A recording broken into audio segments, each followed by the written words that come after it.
త్వరలో ఇండియా నుంచి WhatsApp out. ఇష్టం వచ్చినట్టు నిబంధనలు పెడితే వెళ్లిపోతాం. కేంద్రానికి మెటా హెచ్చరిక. కేంద్రం ఐటీ చట్టాల పేరుతో తమ యూజర్స్ పర్సనల్ ఇన్ఫర్మేషన్ అడుగుతోందంటూ ఆరోపణలు చేస్తుంది మెటా. ఇలా అయితే తాము భారత్లో సేవలు నిలిపివేస్తామని హెచ్చరిస్తోంది.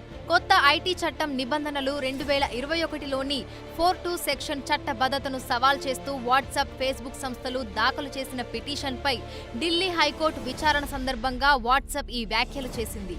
తమ ప్లాట్ఫామ్లో ఇద్దరు యూజర్స్ చేసుకునే మెసేజ్లకు ఉన్న ఎన్క్రిప్షన్ విధానాన్ని తొలగించాలని బలవంతం చేస్తే తాము భారత్లో సేవలను నిలిపివేస్తామని హెచ్చరించింది.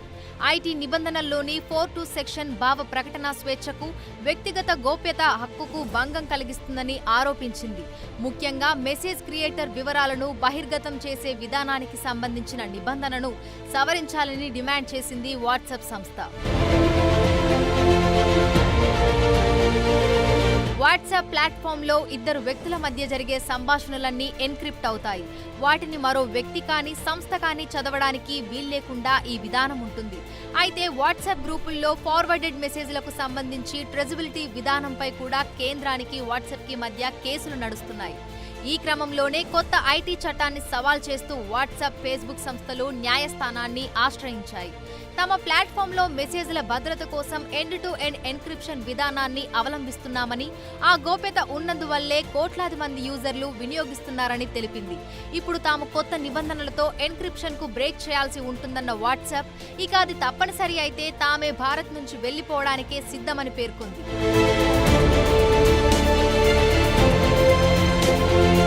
ఒకవేళ కేంద్రం కోరుతున్నట్టు ఎన్క్రిప్షన్ విధానాన్ని తీసేస్తే ఇద్దరు వ్యక్తుల మధ్య సంభాషణను ఎవరైనా చదవగలిగే వీలుంటుంది. అలానే వాట్సాప్ గ్రూపులలో ఫార్వర్డెడ్ మెసేజ్లను మొదట ఎవరు సృష్టించారో ఈజీగా కనిపెట్టేయొచ్చు. అందుకే కొత్త ఐటీ చట్టం వ్యక్తుల గోప్యతకు వ్యతిరేకం, రాజ్యాంగ విరుద్ధమంటూ సోషల్ మీడియా సంస్థలు గగ్గోలు పెడుతున్నాయి. తమతో ఎలాంటి సంప్రదింపులు జరపకుండానే దీన్ని ప్రవేశపెట్టారని ఆరోపిస్తున్నాయి.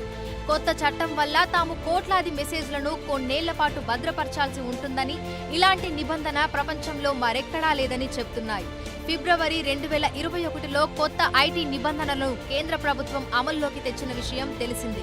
ఫేస్బుక్, ఇన్స్టాగ్రామ్, వాట్సాప్, ట్విట్టర్ లాంటి సోషల్ మీడియా ప్లాట్ఫామ్స్ వీటిని తప్పనిసరిగా పాటించాలని స్పష్టం చేసింది. అయితే ఈ నిబంధనలను సామాజిక మాధ్యమ సంస్థలు తీవ్రంగా వ్యతిరేకిస్తున్నాయి. ఈ వ్యవహారంపై దేశవ్యాప్తంగా వివిధ హైకోర్టుల్లో పలు పిటిషన్లు పెండింగ్ లో ఉన్నాయి. ఇటీవల వీటన్నింటినీ ఢిల్లీ హైకోర్టుకు సుప్రీంకోర్టు బదిలీ చేసింది.